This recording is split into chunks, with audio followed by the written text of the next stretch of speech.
Class discuss कर रहे थे आर्किटेक्चर ऑफ मल्टीमीडिया सिस्टम। तो under architecture there are 3 different types of architecture used for multimedia.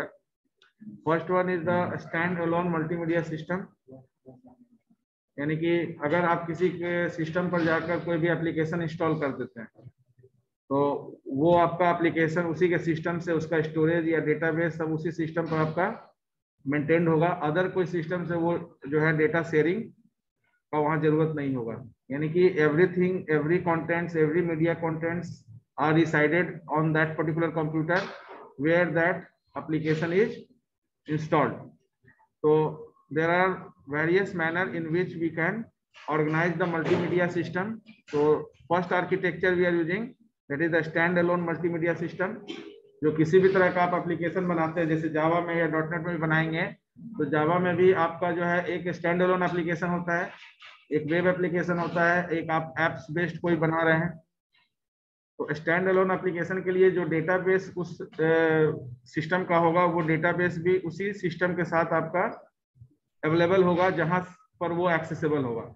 यानी access करने के लिए उसको डेटा, जैसे you are using hard disk, तो hard disk is available with the same system, but whenever you are using any data from any server, कोई डेटा अगर आप सर्वर से कोई डेटा रिट्रीवल कर रहे हैं तो आपको उस सर्वर से डेटा शेयरिंग कर जो है, यानी कि डाउनलोड या अपलोड या जो भी आपको ऑपरेशंस करना है, डाउनलोडिंग करना होगा तो डाउनलोड, या डायरेक्ट वहां से बफर डेटा एक्सेस करना होगा, तो उसके लिए भी आपको उस सर्वर तक अप्रोच करना पड़ेगा।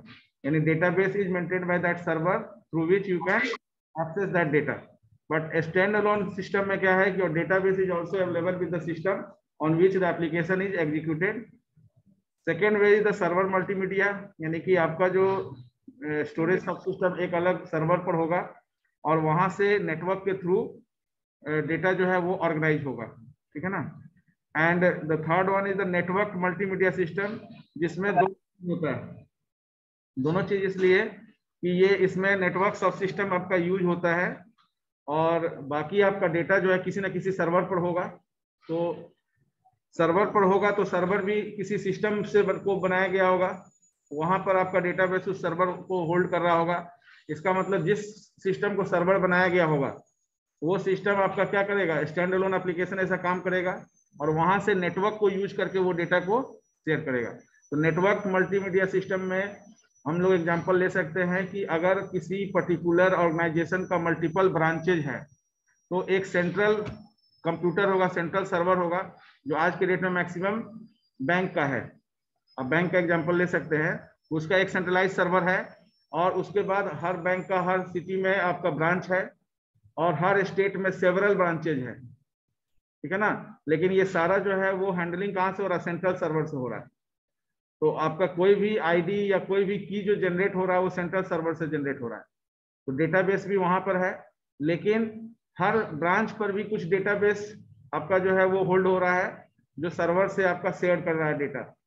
तो पहले नहीं था तो क्या था, जब सर्वर या नेटवर्क का कंसेप्ट नहीं था तो क्या था, हर ब्रांच से मेन ब्रांच, यानी कि सिटी में जो मेन ब्रांच होता था वहां पर आपका data day by day data upload होता था कि आज इस ब्रांच से इतना काम हुआ, इतने अकाउंट डील हुए, इतने ट्रांजेक्शन आपका हुआ, ओपनिंग बैलेंस ये था, क्लोजिंग बैलेंस ये है, इतना लोन डिस्ट्रीब्यूशन हुआ। यानी कि ईच एंड एवरी एक्टिविटीज को जो है मेन ब्रांच में उसको शेयर किया जाता था।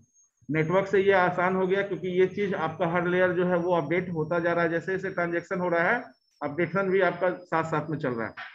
तो देयर इज अ क्वेश्चन कि what are the various multimedia architecture, यानी फॉर मल्टीमीडिया डेटाबेस सिस्टम। तो दीज आर द 3 आर्किटेक्चर। अब तीनों में डिफरेंसेस आपको पता है कि क्या है main difference. Now we already discuss about the section, यानी कि there are mainly 4 to 5 sections under each architecture: standalone architecture, server architecture and network architecture. So there is some common layer. सबसे common layer क्या है, application layer is common, media management is common, because जो multimedia आप system बनाएंगे उसमें जो media content use होगा वो सब सिमिलर ही होगा, चाहे वो आप किसी सर्वर पर उसका डेटा बेस रखें या किसी पर्टिकुलर मशीन पर रखें और उसी मशीन पर एक्सेस भी करें, या नेटवर्क में आप उस पर्टिकुलर मशीन यानी सर्वर जिसको मशीन बनाया उसमें डेटाबेस के थ्रू, नेटवर्क के थ्रू आप नंबर ऑफ मशीन पर शेयर कर पाए। तो application layer media management is common. जो थर्ड लेयर आपका end to end quality of service control, ये वेरी करता है। स्टैंड अलोन एप्लीकेशन में ये कम फैक्टर इसको अफेक्ट करता है, बाकी जो सर्वर या नेटवर्क है इसमें quality of service, end to end QoS means quality of service.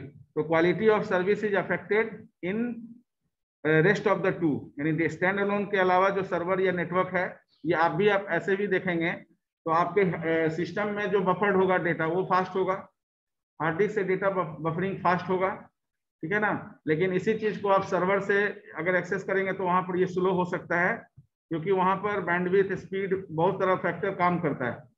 तो अगर स्पीड स्लो होगा, प्रोसेसर स्लो होगा स्पीड का, तो उस केस में आपका जो आउटकम भी अफेक्टेड हो सकता है। स्टैंड अलोन एप्लीकेशन में जो भी आपका सिस्टम कॉन्फ़िगरेशन है, अगर वो कंफर्टेबल है आपके एप्लीकेशन के पॉइंट ऑफ व्यू से, तो किसी तरह का कोई रेस्ट अफेक्ट वहां पर उस सिस्टम को नहीं होने जा रहा है, ठीक है ना।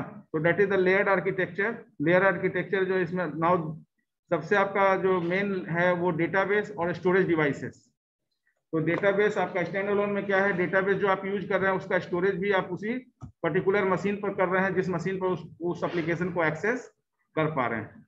तो that is the first layer.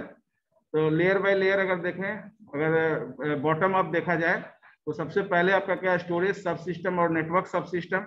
तो स्टोरेज सब सिस्टम और नेटवर्क सब सिस्टम ये डिपेंड करता है कि कौन सा आर्किटेक्चर आप यूज कर रहे हैं, ठीक है ना।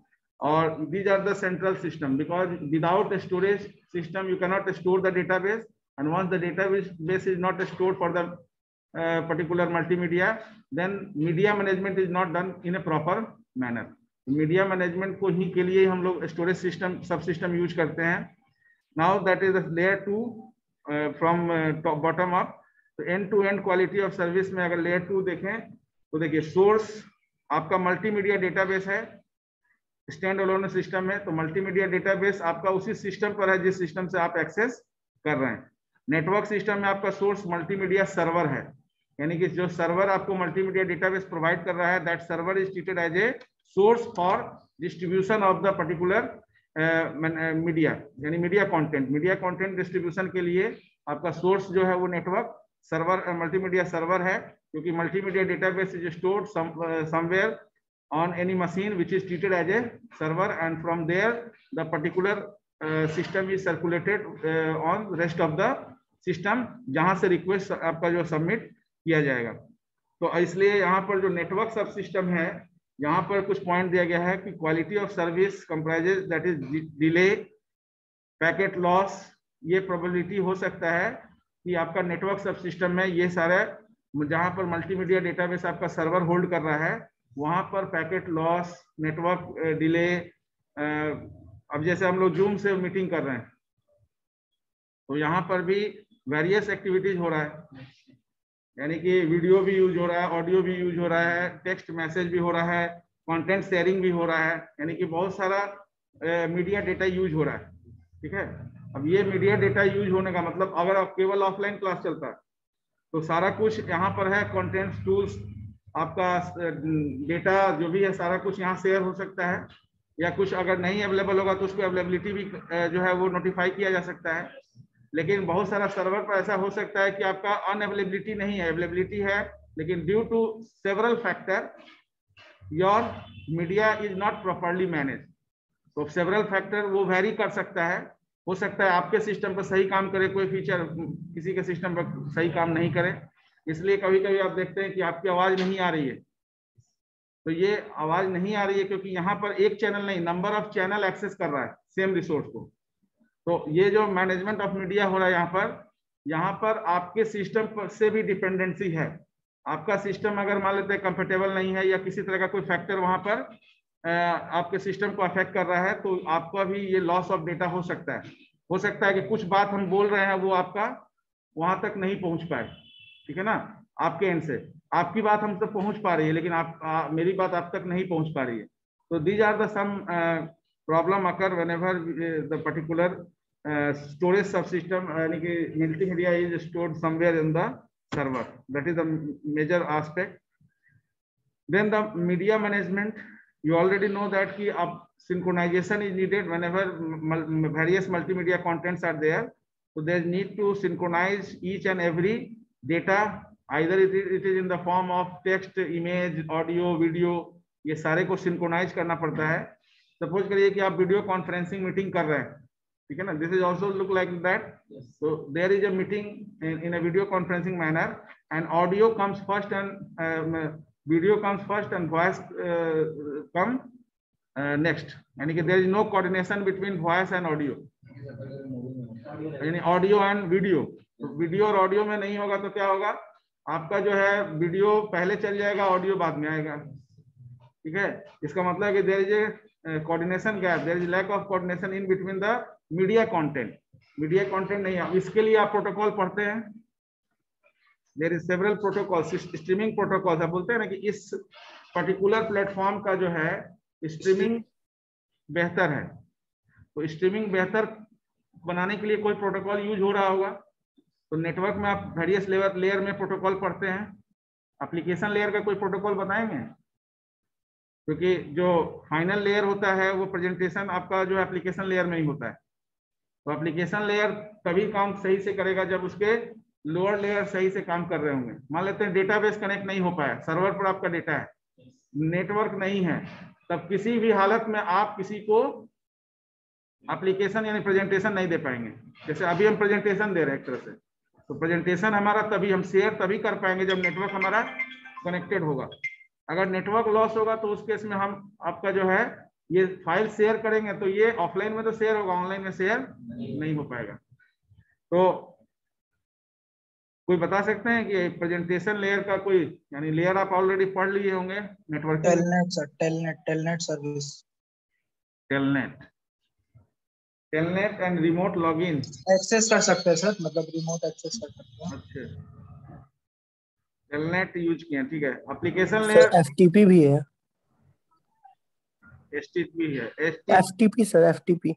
HTP F sir, F file transfer protocol. FTP for uploading the file. FTP और फाइल को अपलोड करने के लिए एफटीपी ट्रांसफर करने के लिए यूज करते हैं. और कितना ही प्रोटोकॉल बताया गया है. SMTP sir. एसएमटीपी और पॉप3 दो प्रोटोकॉल तो आप पढ़े होंगे, जो सबसे बेस्ट प्रोटोकॉल है, क्योंकि इसके बिना ना आप कुछ रिसीव कर सकते हैं ना कुछ भेज सकते हैं. ठीक है ना. एसएमटीपी डीएचसीपी भी एक पढ़े हैं. हाँ ठीक. लेयर में एप्लीकेशन लेयर में आप ओएसआई लेयर भी पढ़े हैं, टीसीपी लेयर भी पढ़े हैं, दोनों लेयर पढ़े हैं ना. दोनों लेयर में बेसिक डिफरेंस क्या है, ओएसआई लेयर और TCP layer, TCP IP layer, basic difference क्या है? केवल नंबर का कमी है या कुछ और भी है? संख्या में कम है, यानी कि ओएसआई में 7 लेयर है और टीसीपी आईपी में 4 लेयर है. यानी there is some layer is integrated in case of TCP/IP layer. TCP/IP layer में कुछ लेयर जो है इंटीग्रेट हो गया है, 2 लेयर को एक बना दिया गया है. दोनों में सर इंटीग्रेटेड नहीं सर, उसी का पार्ट है. हाँ पार्ट है. जैसे TCP/IP में कौन कौन सा लेयर आता है सर? मतलब फिजिकल लेयर से लेकर मतलब होता है. हाँ ठीक है. फिजिकल लेयर से लेकर application layer, presentation application layer तक में कौन कौन सा मेन लेयर है जिसको नोटिफाई किया जाता है TCP/IP में? 7 लेयर तो OSI में है ही सर. टीसीपी में 4 जो मेन हो जाता है, जैसे एप्लीकेशन, ट्रांसपोर्ट और इंटरनेट हो जाता है, और एक नेटवर्क लेयर हो जाएगा सर. और फिजिकल लेयर नहीं होगा? Physical layer, data link layer, ये सब नहीं होगा? केवल नेटवर्क लेयर से काम हो जाएगा. फिजिकल और डेटा को कनेक्ट कर दिया जाता है, एक बनाया जाता है. हाँ, तो फिजिकल लेयर का जरूरत है कि नहीं? फिजिकल और डेटा लिंक का अगर टीसीपी को यूज कर रहे हैं तो एटलीस्ट आपको बेस तो बिना होगा ही नहीं. हाँ, तो उसी 7 को जो है 4 बनाया गया है. ठीक है. अब आप उसमें पढ़े होंगे IPv4 भी पढ़े होंगे, IPv6 भी पढ़े होंगे प्रोटोकॉल. X.25 और X.21 स्टैंडर्ड भी पढ़े होंगे प्रोटोकॉल का. X.21 और X.25 स्टैंडर्ड प्रोटोकॉल अभी नहीं, अभी पढ़ाया जाएगा। तो एप्लीकेशन लेयर का कोई एग्जांपल, ईमेल किस लेयर पर काम करता है? ईमेल जो आप करते हैं, ईमेल किस लेयर पर काम करेगा? कोई भी ईमेल आप करते हैं वो किस लेयर का पार्ट होगा?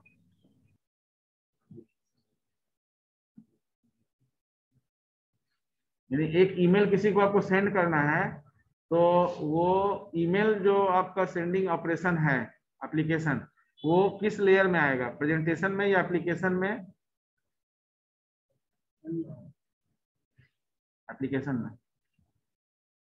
तो ईमेल इसलिए हम ले रहे हैं एग्जांपल, क्योंकि ईमेल आपको करने के लिए सबसे पहले क्या चाहिए? अगर आप ऑफलाइन भी कर रहे हैं, मान लेते हैं कि आप ईमेल सॉफ्टवेयर यूज कर रहे हैं, SMTP चाहिए सर। हाँ, SMTP और POP3 ये सेटअप चाहिए आपको, दोनों प्रोटोकॉल चाहिए। तो अगर आप ईमेल सॉफ्टवेयर यूज करें, ईमेल सॉफ्टवेयर तो आप पढ़ाया गया होगा, ईमेल सॉफ्टवेयर यूज कर रहे हैं, ईमेल सॉफ्टवेयर का कोई example? Email client software, server software, email outlook sir. Outlook, MS outlook, या जहां पर कॉन्फ़िगर करते हैं आप, मोबाइल में भी कॉन्फ़िगर करते हैं, मोबाइल में मेल को सिंक्रोनाइज करते हैं ना।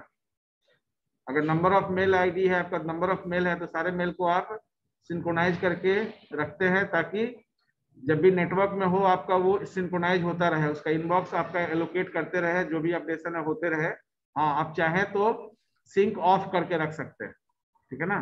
लेकिन जब आप कॉन्फ़िगर कर रहे हैं तो सिंक ऑफ करके रखने का कोई मतलब नहीं है, सिंक ऑन करके ही रखते हैं। तो वहां पर जो सिंक्रोनाइजेशन हो रहा है यानी ईमेल के लिए, तो आपको क्या जरूरत होता है और क्या बेनिफिट है आपका? वो जो आउटलुक आप सॉफ्टवेयर यूज कर रहे हैं उसका क्या बेनिफिट है आपका? सर ऑफलाइन इसको यूज किया जा सकता है, जितने भी कंपनी में सर आउटलुक ही यूज हो रहा है। हाँ, ऑफलाइन मोड में तो अभी कोई बार नहीं है, नेटवर्क या डेटा का कोई इशू नहीं है, लेकिन एक समय था जब डेटा का इशू होता था कि आप ऑफलाइन, अभी क्या ऑफलाइन ऑनलाइन जो जैसे करना वैसे करिए, उतना डेटा आपके पास रहता है कि आप ये सभी ऑपरेशन परफॉर्म कर सकते हैं। तो MS आउटलुक में कॉन्फ़िगर करके रखें अगर, तो वहां पर वो दो प्रोटोकॉल का जरूरत पड़ेगा, SMTP और POP3, ऑफलाइन को ऑनलाइन बनाने के लिए।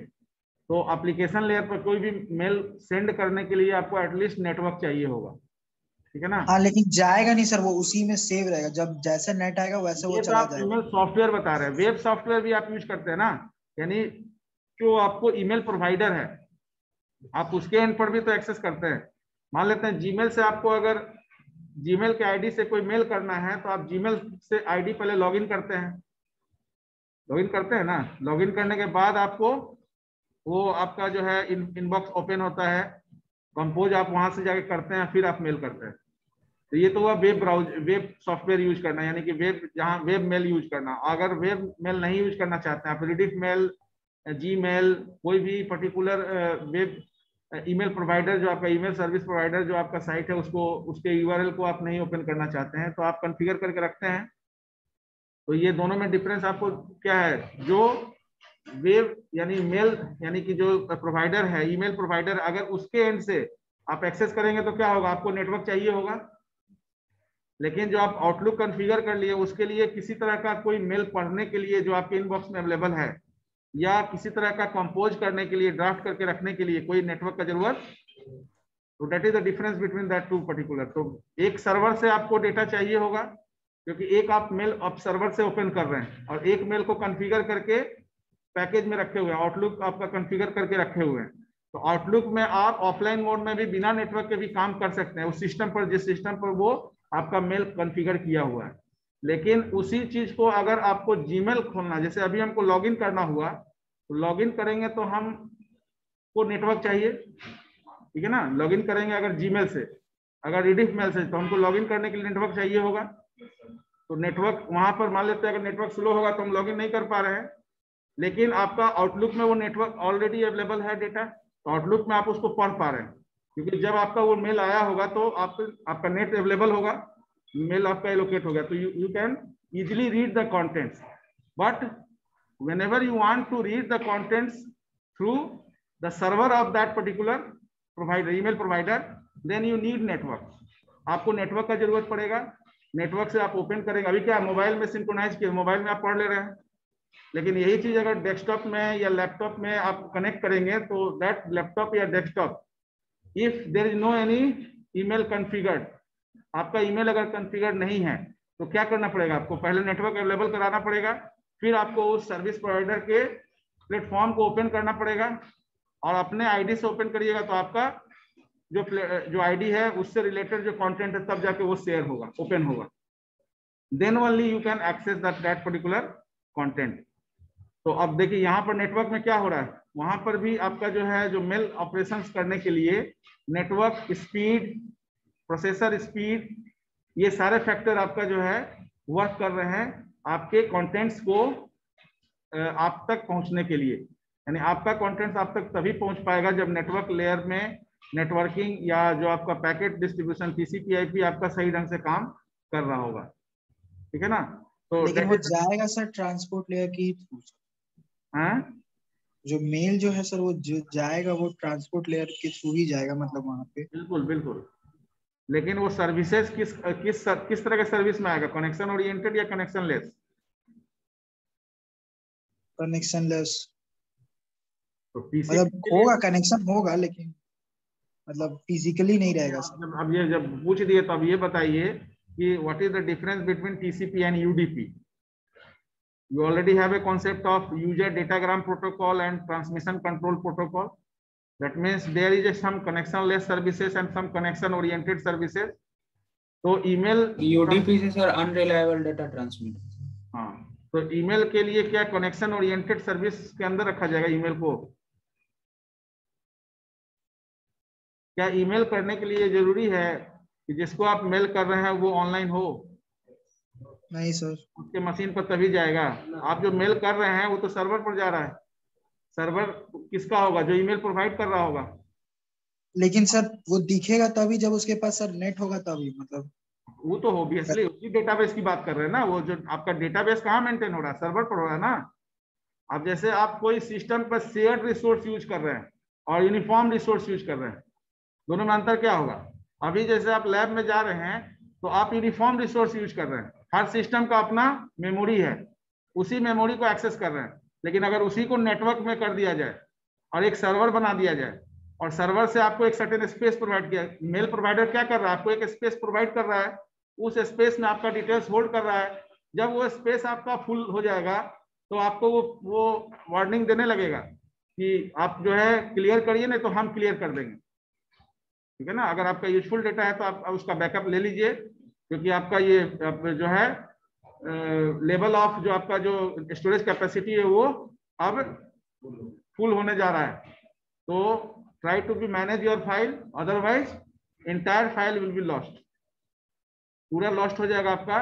और उसको हम लोग नहीं बचाएंगे, क्योंकि आपको जब हम ईमेल सर्विस प्रोवाइड कर रहे हैं तो हमको स्पेस आपको जो एलोकेट किया वो अवेलेबल होगा, तभी आपका कोई भी ईमेल हमारा एलोकेट हो पाएगा, अदरवाइज नहीं होगा। तो यही काम क्या है, लो लेवल पर सर्वर से हम क्या करेंगे? डिस्ट्रीब्यूट कर देंगे लॉगिन। यानी हमारे पास इतना मेमोरी स्पेस है, तो इस मेमोरी स्पेस में हम 100 लोगों को लॉगिन क्रिएट कर सकते हैं, इतना स्पेस का। तो space is distributed into 100 channel. तो 100 चैनल को हम एक स्पेस प्रोवाइड कर दिए। Now you can sit on any machine and log in with your ID and password, because you are accessing the shared contents and the contents are available with the server, so you can easily access the contents। आप आसानी से access कर सकते हैं। लेकिन अभी आप system पर अगर उसके मेमोरी को यूनिफॉर्म मेमोरी को यूज कर रहे हैं तो you can not migrate from one system to another. That's the difference between stand alone and server based database system. समझ में आ रही बात? तो मीडिया मैनेजमेंट में भी अगर आपका सर्वर पर कोई डेटा है तो उसको मैनेज, इसीलिए हमने दोनों एग्जांपल लिया। आउटलुक का एग्जांपल इसीलिए लिया और इसीलिए हमने सर्वर बेस्ड सॉफ्टवेयर का भी यूज किया, यानी वेब सॉफ्टवेयर और आपका जो है ईमेल सॉफ्टवेयर जो यूज कर रहे हैं। तो ईमेल के लिए एक वेब ब्राउजर यूज करते हैं, क्योंकि बिना वेब ब्राउजर क्लाइंट सॉफ्टवेयर के आप किसी URL को ओपन नहीं कर पाएंगे। तो अब आप URL को ओपन करने के लिए जो भी आप वेब ब्राउजर यूज करिए, गूगल क्रोम यूज करिए, फायरफॉक्स यूज करिए, सफारी यूज करिए, ओपेरा यूज करिए, all are the browser, that is the client software. तो you need a client software at least to access that server database, and at the same time you need a network also.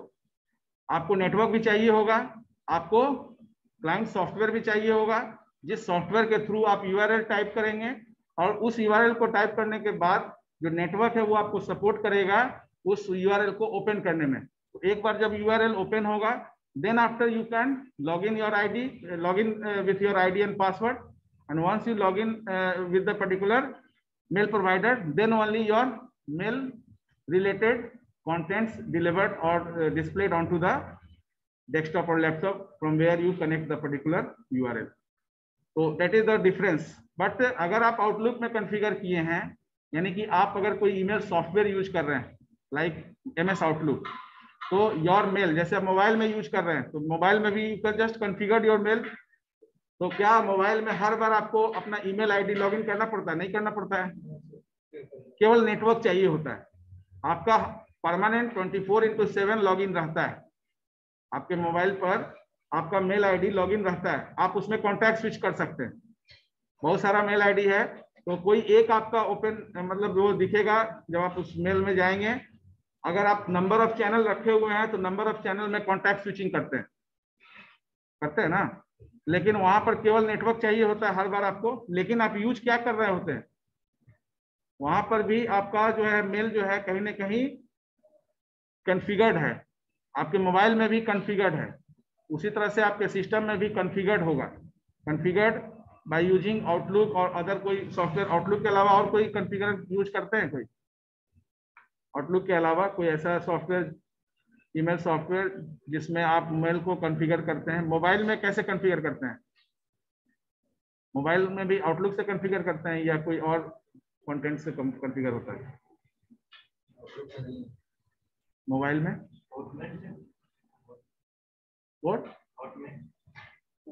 Hotmail, ये सब तो mail provider है। Hotmail mail provider है कौन? नहीं, वही आपका जो एक्सेशन आपका जो है वो सिंक्रोनाइजेशन के लिए यूज करते हैं, है ना। वेबमेल का आपका कोई जिसका भी डोमेन होगा, ठीक है ना, हाँ, तो .in .com, ठीक है ना, चाहे ज्योग्राफिकल डोमेन हो, चाहे किसी तरह का आपका एजुकेशनल इंस्टीट्यूशनल, हाँ,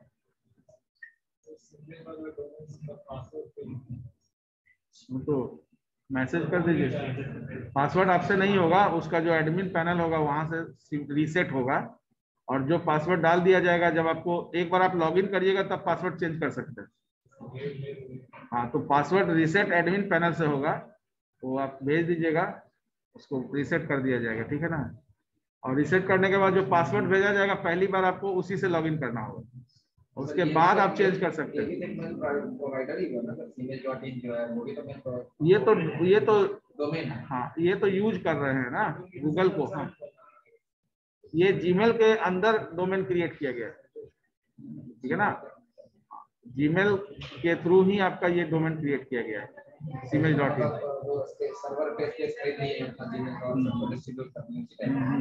आप लॉगिन कहाँ करते हैं? जीमेल का ही प्लेटफॉर्म, मतलब लॉगिन यूजर नेम और पासवर्ड की जगह केवल अपना डोमेन चेंज कर देते हैं।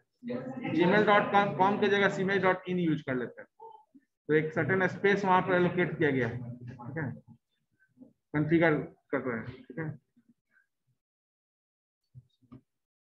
तो चार, इसमें कोई किसी को कोई डाउट मल्टीमीडिया आर्किटेक्चर से क्वेश्चन रहता है, तो इसलिए ये सारे एग्जांपल इसलिए हम लिए कि आप अपने लेवल से भी इसको एलिब्रेट कर सकते हैं कि स्टैंड अलोन एप्लीकेशन और नेटवर्क और सर्वर, तीनों तरह के आर्किटेक्चर में मेन डिफरेंसेस क्या होगा। मीडिया मैनेजमेंट, कोई डाउट नहीं है किसी को।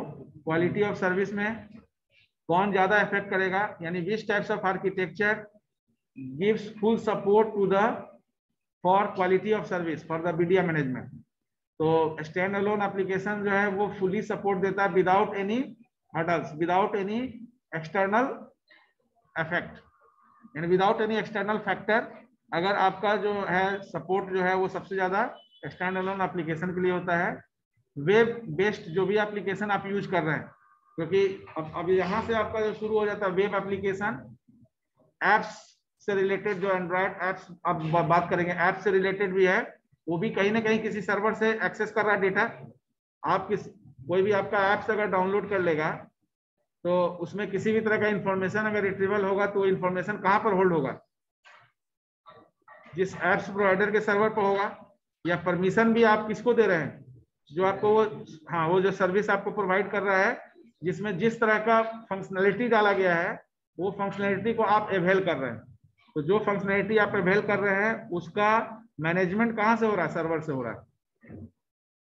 आपके सिस्टम पर क्या है, आपके सिस्टम पर वो जो देना चाहेगा वो है, आपके सिस्टम पर केवल उसका एप्स का क्या है, कौन सा सेगमेंट है, इंस्टॉल करने के बाद कौन सा सेगमेंट रहेगा।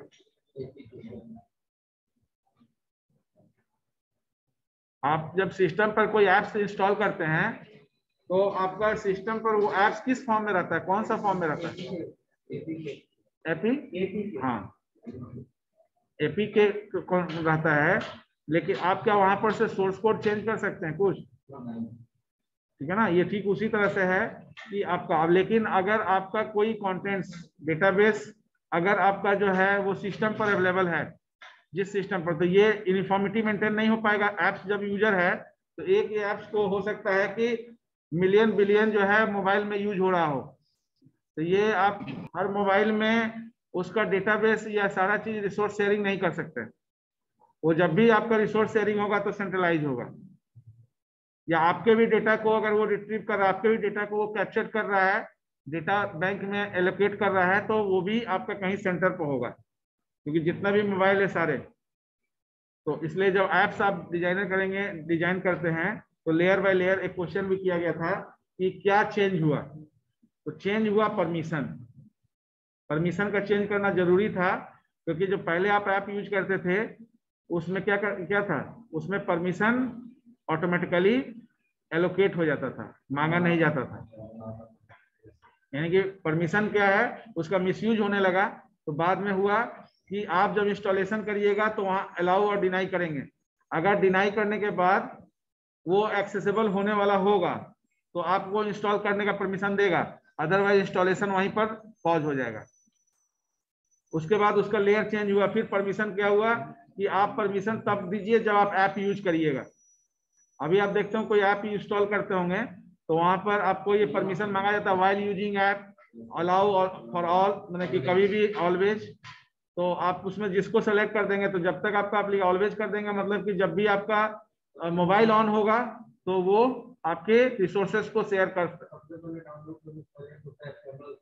हाँ बिल्कुल। तो ये परमिशन लेने का मतलब क्या है कि ये फ्री ऑफ कॉस्ट आपको जो मिल रहा है वो फ्री ऑफ कॉस्ट से मास लेवल पर डेटा आपका एलोकेट हो रहा है। आपके एक कॉन्टैक्ट 500 कॉन्टैक्ट से नंबर ऑफ कॉन्टैक्ट्स एक्सेस हो सकता है, ठीक है ना, क्योंकि 500 कॉन्टैक्ट्स को फिर मल्टीप्लाई करिए, ईच कॉन्टैक्ट एटलीस्ट अगर 4-5 कॉन्टैक्ट्स को होल्ड करता होगा, ठीक है ना, तो 2500 कॉन्टैक्ट्स हो जाता है।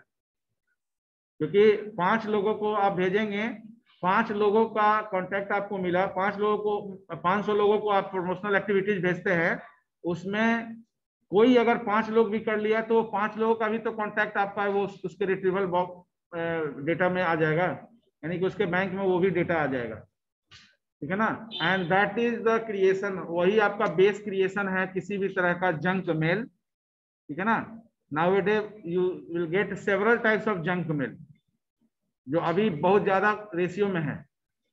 जंक मेल कितना जो है आपके सिस्टम को इफेक्ट कर रहा है, वो सबसे ज्यादा इफेक्ट कर रहा है कि समय आने पर आपका मेल बॉक्स अनवांटेड मेल से भरा हुआ है, और ये बहुत बड़ा चैलेंज है, ठीक है ना। क्यों? क्योंकि वी आर सपोर्टिंग, हम लोग सपोर्ट कर रहे हैं। कैसे सपोर्ट कर रहे हैं?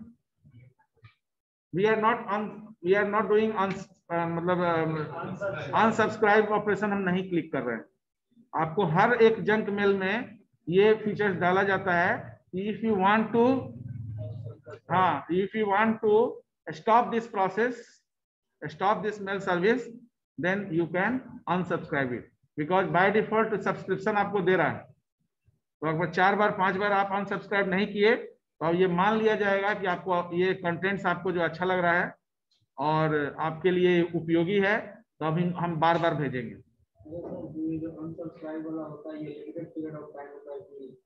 नहीं, हमेशा हर मेल में रहता है, लेकिन हाँ जब आप जैसे 10 मेल में आप कहीं भी अनसब्सक्राइब नहीं किए तब तो वो आते रहेगा।